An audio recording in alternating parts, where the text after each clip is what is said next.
সম্মানিত মুসল্লিগণ, আলোচনার অংশবিশেষ ছেড়ি খাওয়ার পর স্ত্রী সহবাস করা যাবে কিনা। অনেকের মনেই এই ধরনের প্রশ্ন। রমজান মাসে ইফতারির পর থেকে শুরু করে সুবে সাদিকের আগ পর্যন্ত পানাহার ও স্ত্রীর সঙ্গে সহবাস করা হালাল। সুতরাং সারি খাওয়ার পর সহবাস করতে চাইলে অবশ্যই সুবে সাদিকের আগে শেষ করতে হবে। আল্লাহ তাআলা বলেন, রোজার রাতে তোমাদের জন্য স্ত্রী সহবাস হালাল করা হয়েছে। আল্লাহ জানতেন যে তোমরা আত্মপ্রতারণা করেছ, তাই তো তিনি তোমাদের প্রতি সদয় হয়েছেন এবং তোমাদের অপরাধ ক্ষমা করেছেন।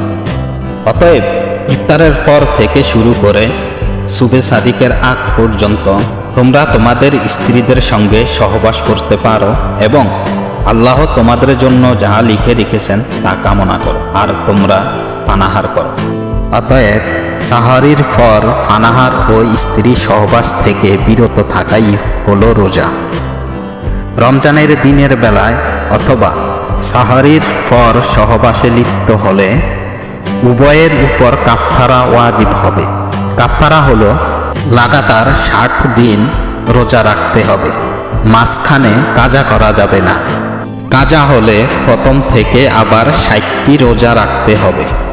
যদি কোনো ব্যক্তি রোজা রাখতে না পারে বয়সের কারণে বা অসুস্থতার কারণে, তাহলে 60 জন মিসকিনকে দুবেলা খানা খাওয়াতে হবে, অথবা 2 বেলা খানার পরিমাণ টাকা সাদকায়ে ফিতির দিতে হবে।